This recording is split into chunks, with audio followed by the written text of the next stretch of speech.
Hi again, everyone. Good to be back with you again.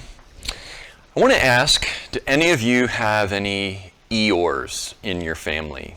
You know, the child's cartoon character from Winnie the Pooh. Maybe you're the Eeyore. He was the person that always, or in that cartoon, he was always very down, looked on the negative side of life. We might call that person the one who sighs and moans and groans because they say life is so hard. We say to that person, "Why are you grumpy? Cheer up." Or maybe we try to cheer them up. We give them suggestions for how they can look on the bright side of life and change, because we would much rather them be cheery and laughing and smiling. But the fact of human personality is that some people are just more naturally like Eeyore. We might call them melancholic, or the people that see the glass half empty. Doesn't necessarily mean that anything is wrong with them, though it does seem to me that in our culture, we give the impression that cheeriness and positivity is right, and sighing and moaning and groaning and a glass half empty point of view is wrong. But we have to ask, is that always true? So would it surprise you to hear me say that the people who sigh and moan and groan just might have a special place in God's heart?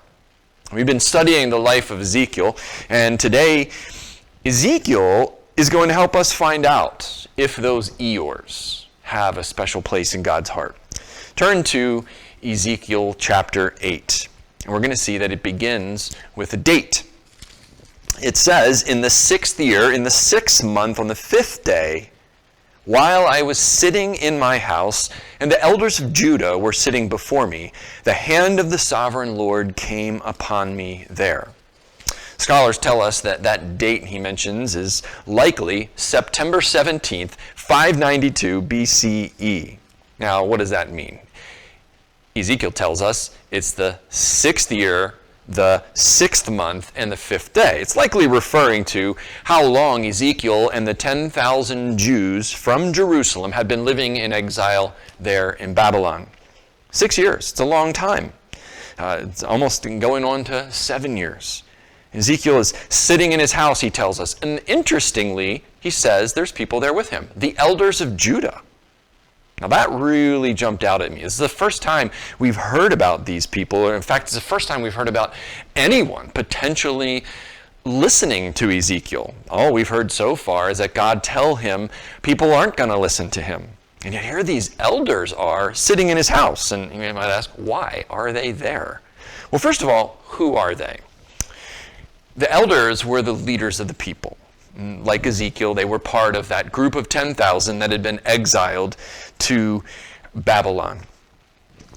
They were people who were in charge, kind of like local government leaders. And the way that Ezekiel writes about it there in verse 1, it almost sounds like it was normal that the leaders, these elders, were there.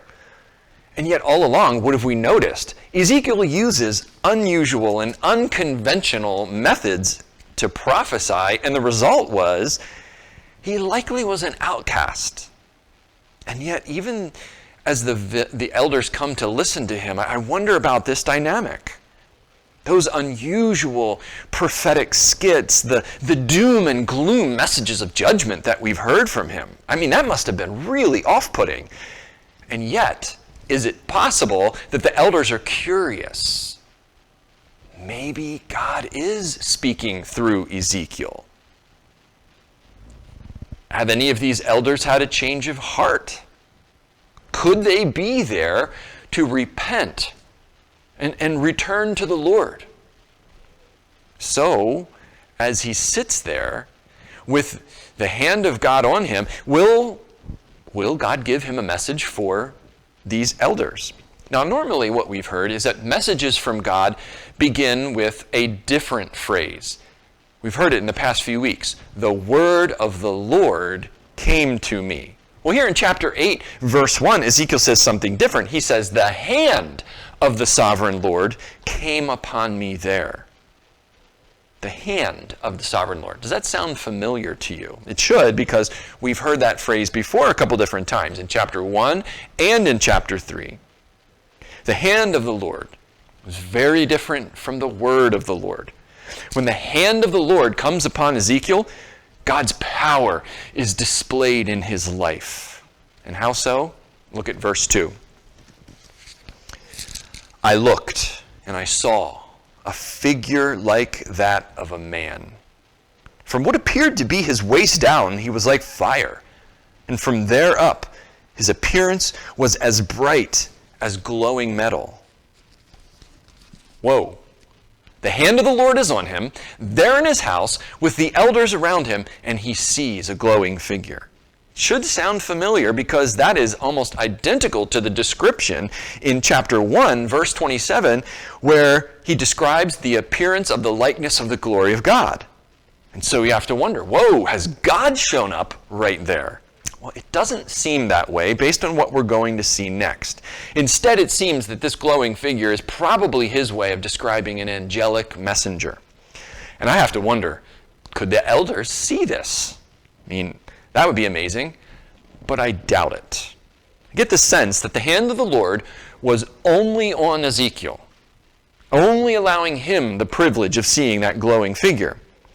But imagine being in that room watching Ezekiel have the experience of seeing that figure. It must have been wild. I kind of wonder what he did. Like, did the elders see his eyes glaze over like he went into a trance? Did he have any visible bodily reaction, like a seizure or any movement at all? We don't know. And then from Ezekiel's perspective, did he lose consciousness of the room around him as he focuses on this figure? We have so many questions about what this must have been like. The thing is, it gets even more wild. Look at verse 3. He says this, talking about the glowing figure. He stretched out what looked like a hand and took me by the hair of my head. The Spirit lifted me up between earth and heaven, and in visions of God, he took me to Jerusalem, to the entrance to the north gate of the inner court, where the idol that provokes to jealousy stood. I don't even kind of know what to do with that verse. The hair-grabbing angel, the Spirit with some kind of mind-bending transportation. And in visions of God, he is transported 900 miles back to Jerusalem. I mean, this has got to be one of the most interesting verses in the Bible. It kind of had me thinking about the billionaire space race. Past couple weeks, I've been fascinated by this. It is amazing to see these guys go up in these rockets. I'm also a little bit sickened by the amount of money that it costs, but this verse here is so much better. I mean, as you can imagine, I love sci-fi, and what I read here, it almost sounds like what you might see in a sci-fi movie. It kind of sounds like the teleportation that they do in Star Trek, right?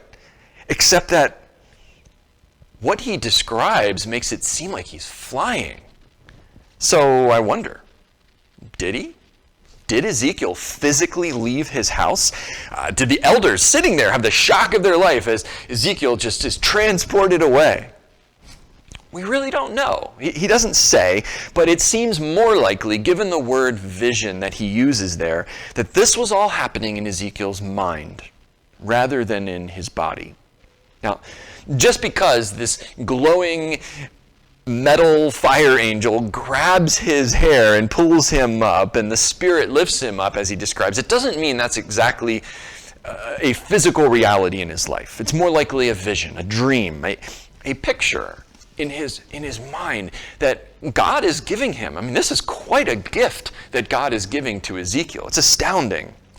But take notice, specifically, the work of the Holy Spirit that shows you that God is there. Now, we've seen this all along. The Spirit heavily involved in Ezekiel's life, giving him these prophetic visions and working and moving in his life. That reminds us that the Spirit is real.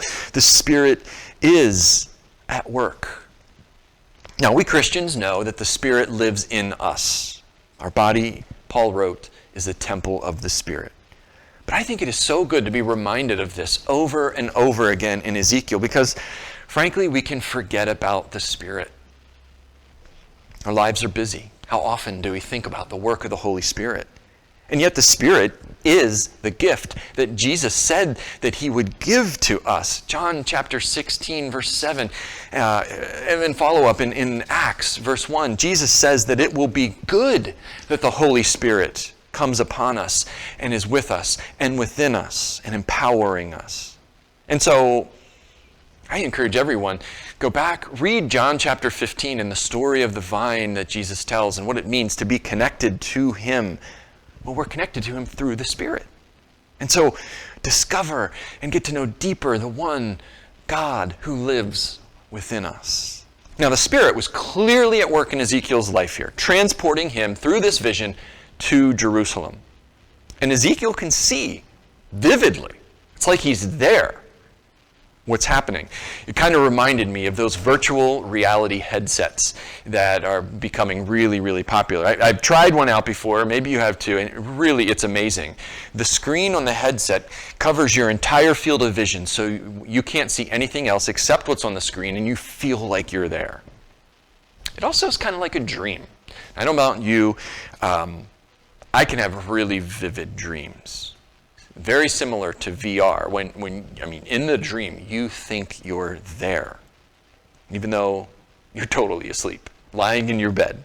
And so it's just amazing what our minds can do. And so in this vision dream that Ezekiel is being given by the Spirit, he flies into Jerusalem. Now, that's his hometown. And remember, he hasn't been back there in 6.5 years. So imagine how amazing this must have been for him emotionally. You know that feeling? You've been away for a while, and then you return. It can kind of give you the chills because for a while, maybe you've been missing home and the familiarity and the family and the friends. For me, when I've gone on international trips or when I lived in Jamaica, it was such a privilege to travel, to see the beauty of the world. And yet I always come back to Lancaster and think to myself, I love this place.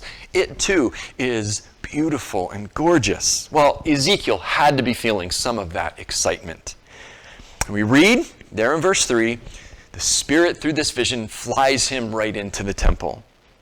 Now, it seems to me that this isn't just a fictional Jerusalem. It seems he is, through this prophetic vision, able to see it. Now, we have to be careful about how we understand that because prophecy is highly symbolic, and we will, through the prophecy, see some symbolic things. It's not like Ezekiel is watching a webcam, necessarily, of what is actually happening in Jerusalem. And yet, it's also very real. So there's a tension there in what he's seeing. And it's kind of reminding me of how I dream. Like I said, mine can be very vivid, but real weird. A lot of times in my dreams, there will be people from various eras of my life who totally don't know each other and were never together, but yet there they are together in my dream. Same thing can happen with places. They get mashed up and my mind turns them into these new places. It's really weird. And yet Ezekiel seems to be seeing the real Jerusalem perhaps mashed up with some symbolism in the prophecy. So let's see. What does he notice? Well, very quickly, that potential thrill of being home evaporates. All is not well. Notice that very last phrase in verse 3, where the idol that provokes to jealousy stood. It's there in the temple. There, in the inner court of the temple, is an idol that makes God jealous. If Ezekiel had never seen that before, that would have been a major shock. When I traveled with my wife Michelle to Cambodia a few years ago, there were Buddhist shrines and temples in many, many places. That's their primary religious belief. And some of them were tourist spots, and you could walk through them. And I remember walking through a couple of Buddhist temples, just having this kind of eerie feeling. It was a discomfort, and like an awkwardness of being there. Now, obviously, I wasn't worshiping, and yet just being close to all of the Buddhist idols, it made me feel iffy.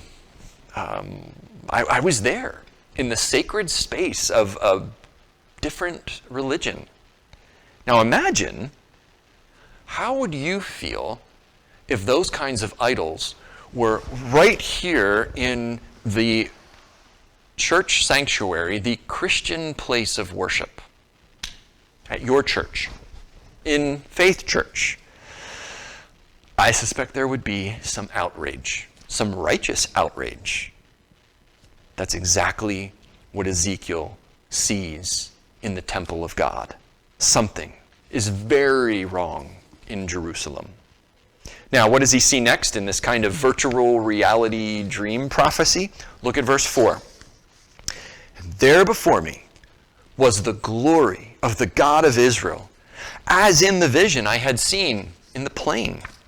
And so, right there in the temple with this idol that provokes to jealousy is God's glory as well. And he refers to it as the same glory he'd seen before in chapters 1 through 3. Now, he doesn't spend much time describing it like he did in previous chapters, but I think we should pause a moment and just consider that Ezekiel gets to see the glory of God. It's amazing. And here's the thing. Seeing it one time, that would be astounding. He's now seeing it for the third time. The first two times, God's glory came to him in a prophetic vision there in Babylon. Now he is seeing God's glory in the temple, which is where the glory of God normally resided. But though he sees God's glory, clearly things in the temple are not as they should be. So think about that. Try and put yourself in Ezekiel's shoes. You've been away for a while. Think about the times you have been away for a while. And then you come back to your hometown and you look around. Maybe you're driving down the road, looking at the sights, remembering, oh, there's that and there's this. And you see so much that you recognize, and then you start to see how things have changed. Maybe you see that your favorite childhood park is gone. And in its place is a superstore with a huge parking lot. No more climbing trees, playing games on the playground, using the field for sports. Instead, it's a big box store. Imagine how you'd feel. Well, that's kind of what Ezekiel is experiencing here, and it's utterly disconcerting. Let's read now as God takes Ezekiel on a tour through the rest of the temple. Imagine how disconcerting this would be. Then he said to me, Son of man, look toward the north. So I looked, and in the entrance north of the gate of the altar I saw that idol of jealousy. And he said to me, Son of man, do you see what they are doing?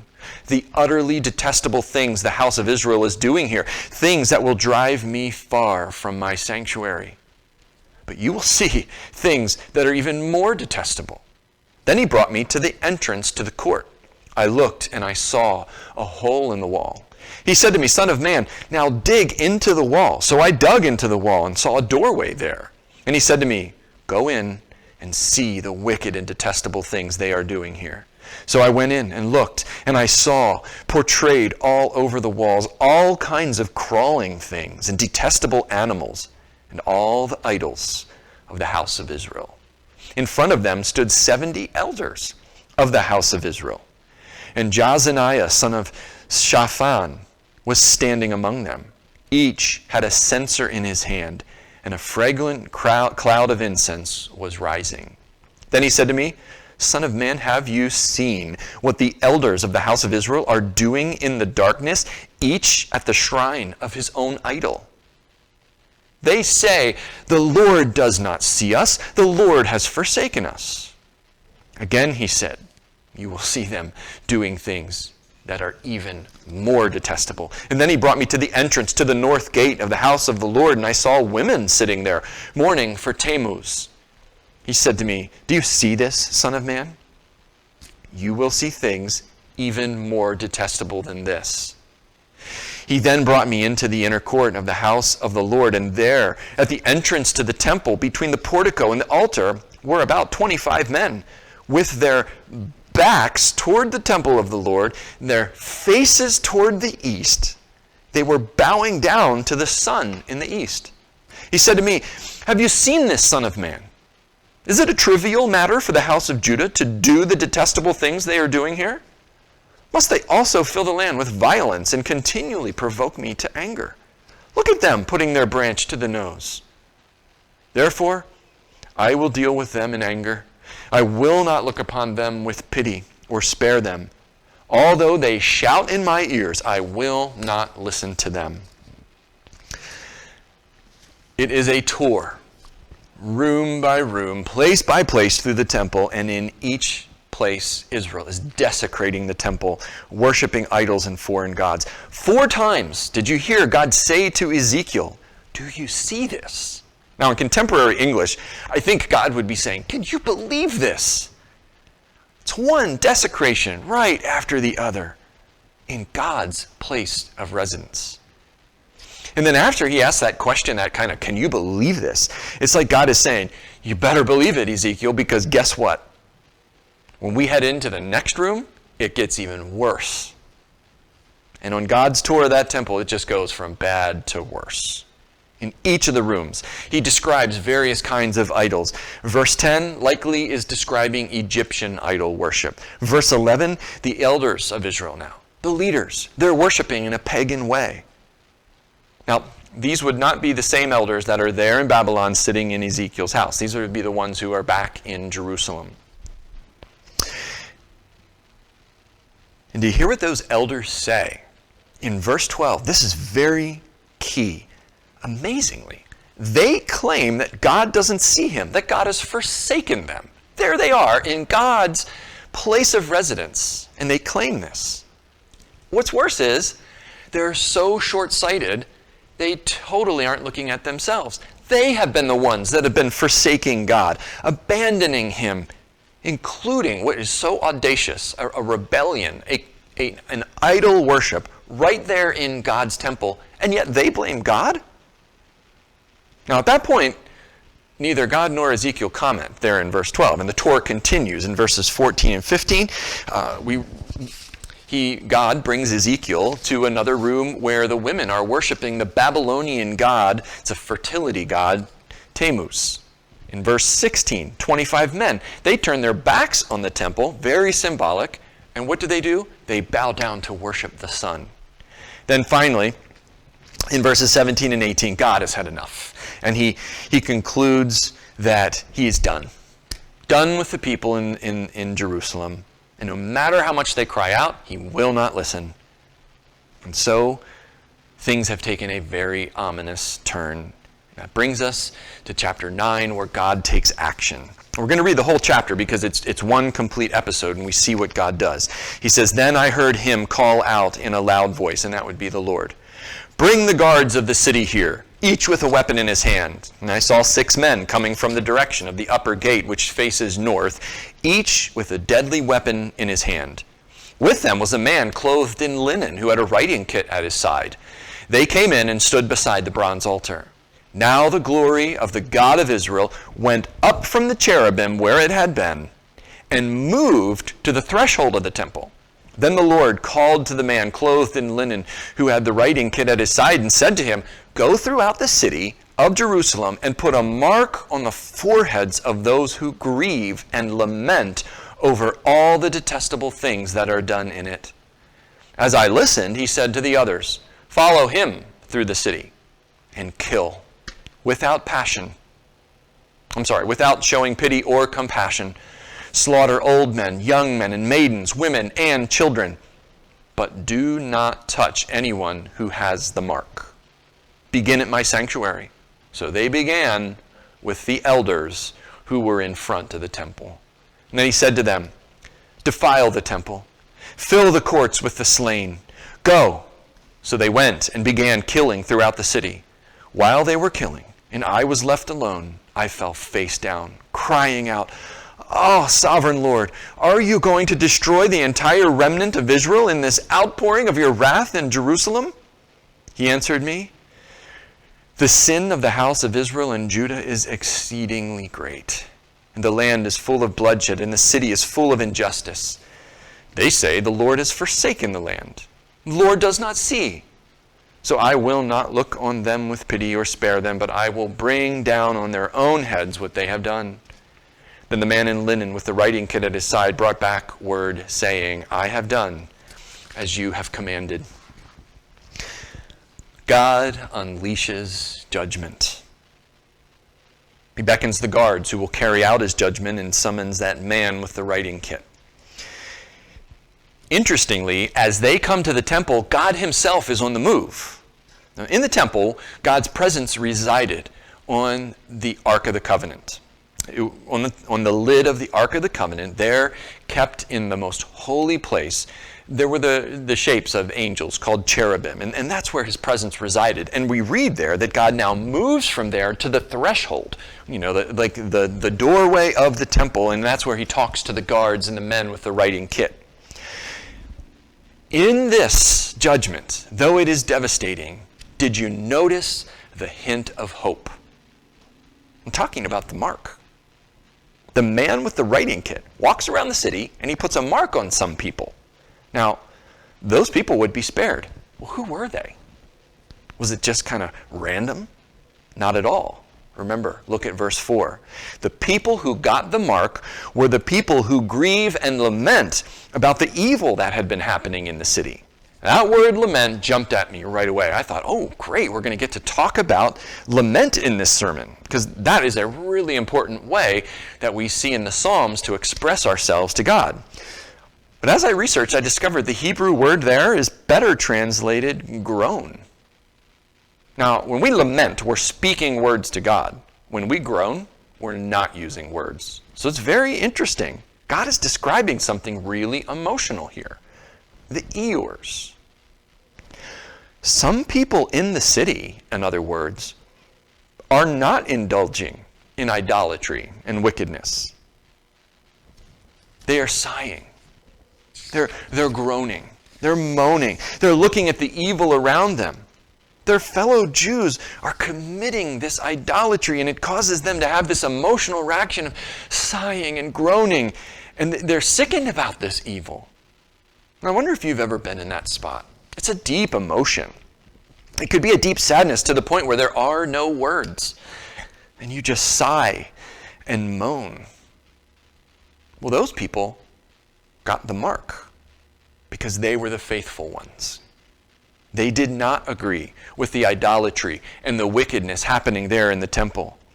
Now, this disagreement was more than just an opinion. Notice they groaned. They had grief over it. Their hearts were sick as they saw people who were not in true worship and relationship with God.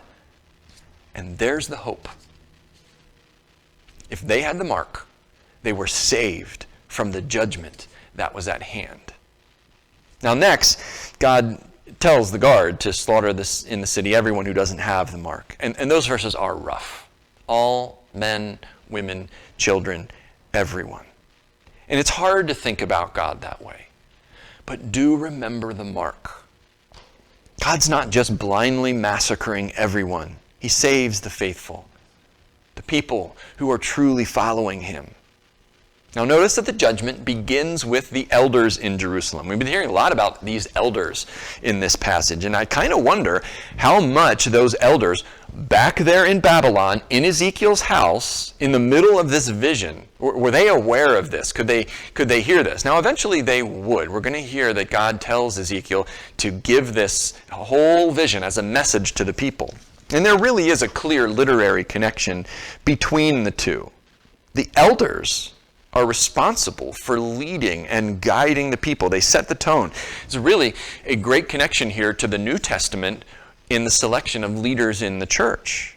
That's why when we select people to be on the leadership team, our goal is to have people who have clearly shown that they love the Lord and are committed to his kingdom. Not perfect people. Nobody's perfect.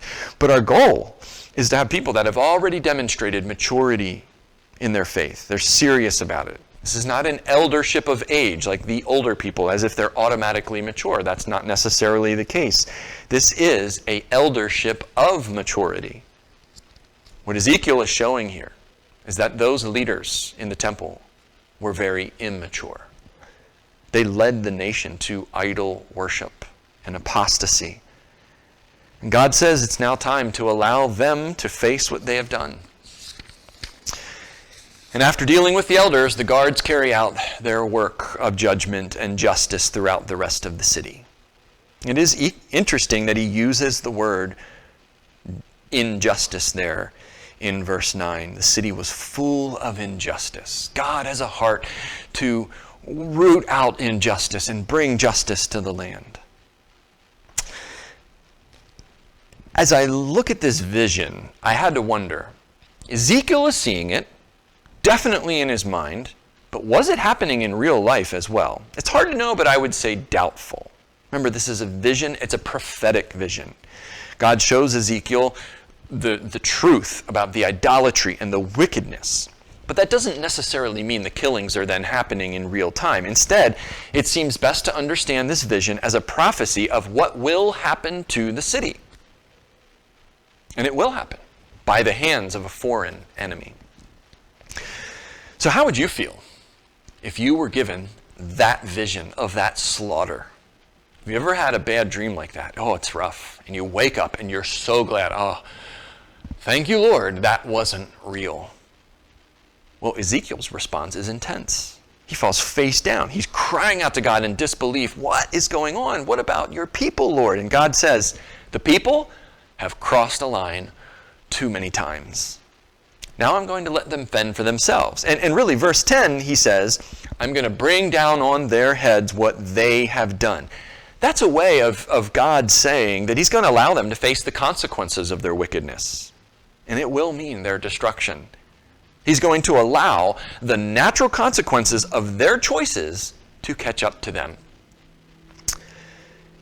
The chapter concludes in verse 10 and 11 as the man with the writing kit returns. He has marked the faithful to salvation. And now we head into chapter 10. What happens next? Let's read it.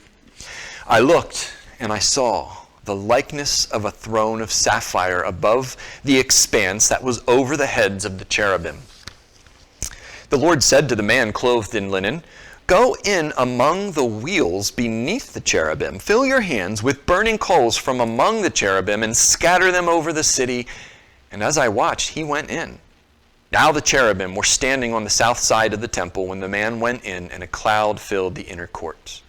Then the glory of the Lord rose from above the cherubim and moved to the threshold of the temple. The cloud filled the temple, and the court was full of the radiance of the glory of the Lord. The sound of the wings of the cherubim could be heard as far away as the outer court, like the voice of God Almighty when he speaks. When the Lord commanded the man in linen, take fire from among the wheels, from among the cherubim, the man went in and stood beside a wheel.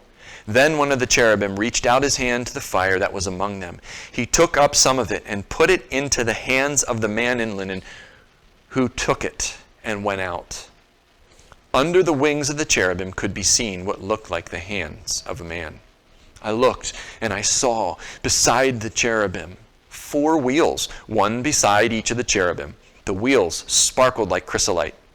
As for their appearance, the 4 of them looked alike. Each was like a wheel intersecting a wheel. As they moved, they would go in any one of the 4 directions the cherubim faced. The wheels did not turn about as the cherubim went. The cherubim went in the direction, whatever direction the head faced, without turning as they went. Their entire bodies, including their backs, their hands, and their wings, were completely full of eyes, as were the 4 wheels. I heard the wheels being called the whirling wheels. Each of the cherubim had 4 faces. One face was that of a cherub, the second the face of a man, the third the face of a lion, and the fourth the face of an eagle. Then the cherubim rose upward. These were the living creatures I had seen by the Kebar River. When the cherubim moved, the wheels beside them moved. And when the cherubim spread their wings to rise from the ground, the wheels did not leave their side. When the cherubim stood still, they also stood still. And when the cherubim rose, they rose with them, because the spirit of the living creatures was in them. Then the glory of the Lord departed from over the threshold of the temple and stopped above the cherubim. While I watched, the cherubim spread their wings, rose from the ground, And as they went, the wheels went with them. They stopped at the entrance to the east gate of the Lord's house, and the glory of the God of Israel was above them. These were the living creatures I had seen beneath the God of Israel by the Kebar River, and I realized that they were cherubim. Each had 4 faces and 4 wings, and under their wings was what looked like the hands of a man. Their faces had the same appearance as those I had seen by the Kebar River. Each one went straight ahead. Now that all sounds very familiar, doesn't it? This is the same vision of the flaming lightning throne chariot that we learned about back in Ezekiel chapter 1. It's back. Now remember, these are the cherubim. These are the 4 living creatures, the 4 faces. They had 6 wings and wheels and eyes all over them. It's very symbolic, prophetic vision.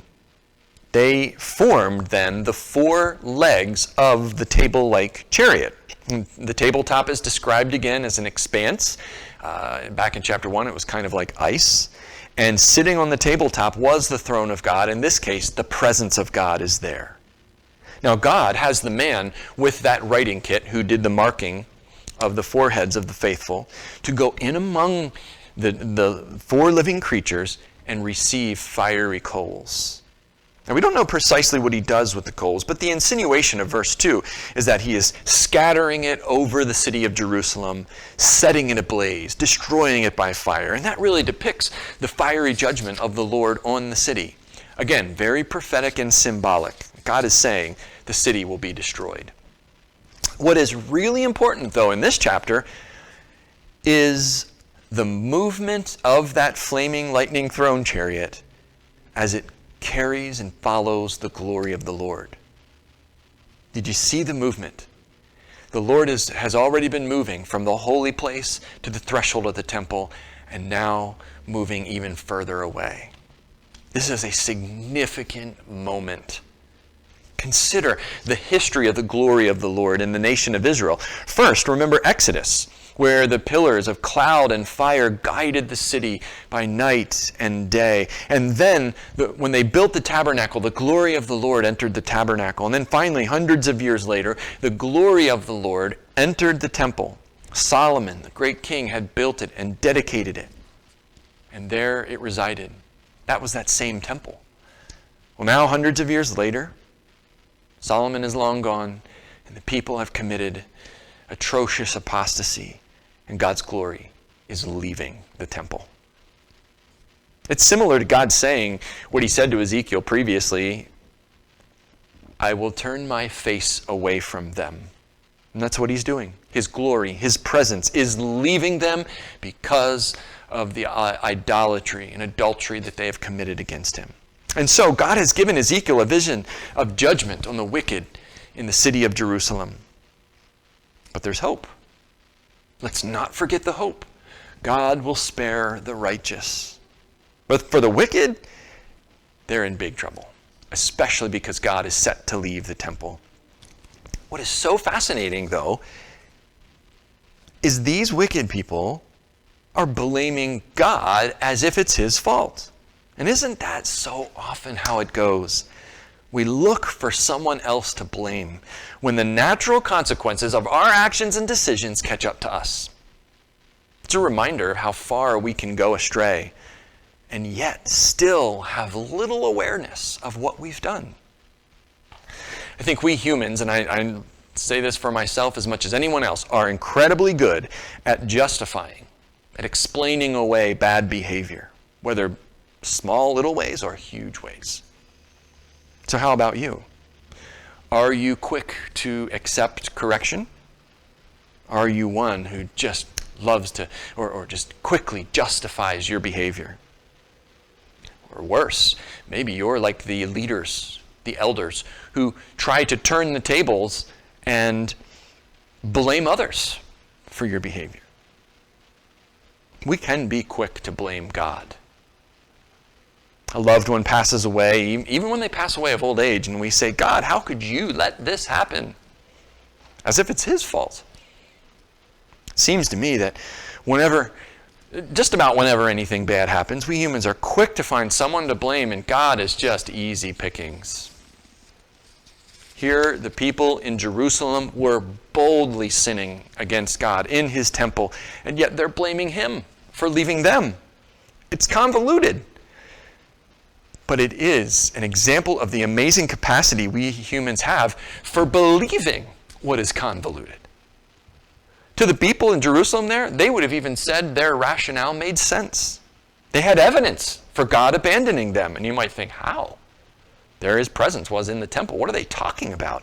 Well, when an enemy nation, in that case it was Babylon, attacked them and stole 10,000 of their people, that would be awful.